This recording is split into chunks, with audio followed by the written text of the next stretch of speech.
Assalamualaikum warahmatullahi wabarakatuh. Salam sejahtera bagi pengunjung channel Cak Sugiono.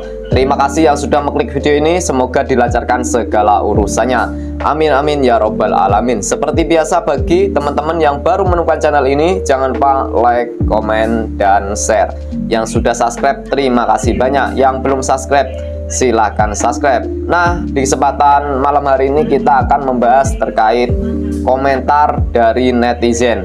Di sini ada TikToker membuat video tentang Bapak Prabowo Subianto, dan video tersebut dikomentari netizen, dan komentar tersebut tidak patut untuk ditiru teman-teman, karena dia menghina Bapak Prabowo Subianto. Gimana komentarnya dan gimana tanggapan yang punya akun tersebut? Yuk kita tonton videonya bersama-sama. Check it out. Cemburu kok sama si pincang, rugi dong, uang banyak tetapi kesepian itu Prabowo kan, suamiku saja yang sempurna kok pilih yang pincang, rugi dong. Astagfirullahaladzim. Ibu Anisha, kalau berdasarkan nama ibu ya, nama ibu ini sangat indah loh bu. Nama ibu ini diambil dari nama salah satu surat di Al-Quran, yaitu surat An-Nisa. Saya yakin itu orang tua ibu mengambilnya dari nama Al-Quran ibu ya. Nama ibu indah, ibu juga cantik, berhijab. Kemudian di dalam surat An-Nisa sendiri, ibu itu sangat diistimewakan, sangat dimuliakan. Namun kenapa kemudian ini ibu cerminannya seperti ini? Lidah ibu terlalu tajam. Asal ibu tahu ya bu ya, di dalam agama kita tidak pernah diajari untuk menghujat ataupun mencaci maki fisik seseorang. Ibu belajar agamanya di mana? Ini nama ibu udah islami banget, diambil dari penamaan surat dalam Al-Quran. Kalau ibu mencaci maki fisik orang, itu sama aja tandanya ibu mencaci maki penciptanya juga. Ibu mencaci maki Tuhan ibu sendiri gitu. Kenapa Tuhan menciptakan fisik Pak Prabowo Subianto begitu? Beliau walaupun pincang seperti ibu, itu bu, beliau adalah presiden ibu, yang suatu saat nanti ibu juga akan mendapatkan kebaikan program dari beliau, ya. Mungkin bisa saja ibu tidak menyakiti perasaan saya, tapi ibu bisa menyakiti perasaan simpatisan yang lain gitu.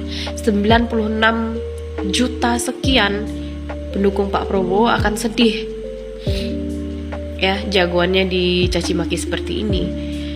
Beliau itu pincang, bisa pincang seperti itu karena sudah melalui proses perjuangan. Beliau itu mantan tentara, garda terdepan keamanan Republik Indonesia. Nah ibu yang mencaci maki beliau pincang seperti ini udah melakukan apa aja ibu gitu.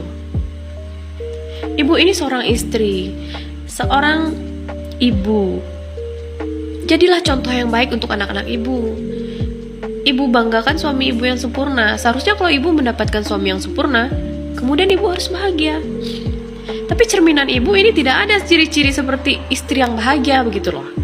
Malah seperti istri yang miris gitu, yang mungkin terbiasa mendapatkan kekerasan dari lingkungan ibu. Bahkan mungkin suami ibu sendiri ngelakuin kekerasan ke ibu, dan kemudian ibu jadikan itu output, lampiaskan ke orang lain. Seperti itu yang saya lihat.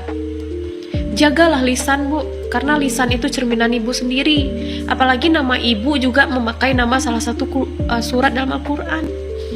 Ya bu, jangan mencaci maki orang, tidak baik ya. Itu aja singkat aja pesan dari saya. Muka bingit tengok perempuan satu ini hari-hari bahas pasal harta Prabowo. Kenapa kau tak bahas tentang pelanggar HAM di tahun 98, dasar perempuan sok pinter? Menjilat muka bingit. Oh, ini mungkin maksudnya muak banget gitu ya. Astagfirullahaladzim. Halo, assalamualaikum Ibu Titam. Makasih ya udah komen di VT saya. Makasih udah mampir, menyempatkan waktunya untuk ninggalin komen yang sebegininya. Ibu muak ya lihat saya. Oh, jadi sebelumnya saya mohon maaf banget ya Bu ya, karena wajah saya lewat melulu di depan Ibu. Nah, itu menyebabkan muak. Muak itu sama kayak mual ya Bu ya. Mau muntah Ibu ngelihat wajah saya kiranya. Mohon maaf ya. Kalau memang Ibu muak ngelihat saya, sayang banget saya nggak punya stok Antimo gitu Ibu.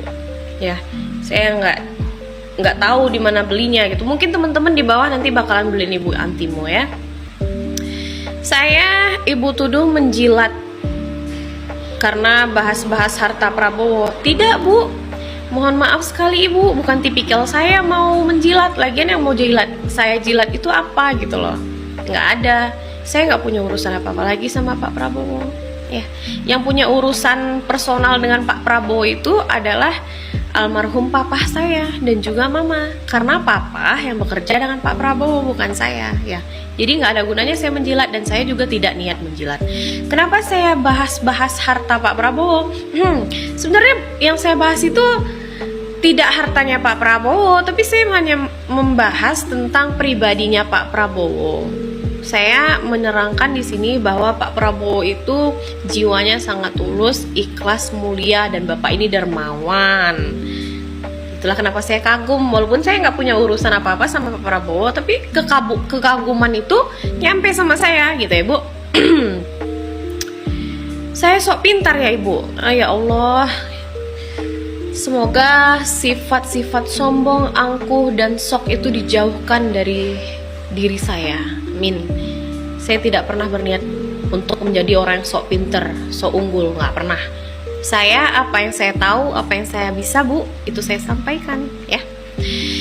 Tentang pelanggar HAM di tahun 98, mohon maaf Ibu ya, saya nggak tahu peristiwa itu, saya nggak tahu, saya nggak bisa bahas karena saya tidak menyaksikan secara langsung ya peristiwa tahun 98 itu. Coba saya tanya ke Ibu, memangnya Ibu tahu peristiwa 98? Kalau ternyata tuduhan Ibu salah, Ibu jatuhnya sudah fitnah. Kalau Ibu jatuhnya menfitnah, tentu Ibu sudah berdosa.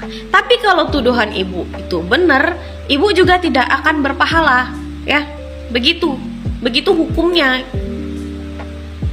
Ya, fitnah dan gibah itu tidak ada untungnya, yang ada ruginya. Itu ke diri Ibu sendiri.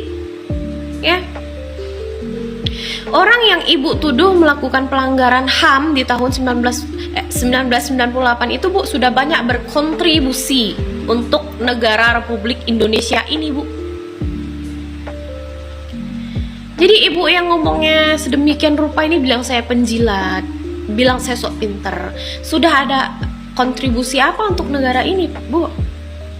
Kalau Pak Prabowo ya Bu, yang saya tahu, biarpun beliau difitnah Oke, sekarang kita bahas rantai komando dulu nih ya, skip dulu kekayaan Pak Prabowo. Kita bahas rantai komando dulu. Kalau memang Pak Prabowo melakukan pelanggaran HAM di tahun 98 itu, coba kita tanya dulu.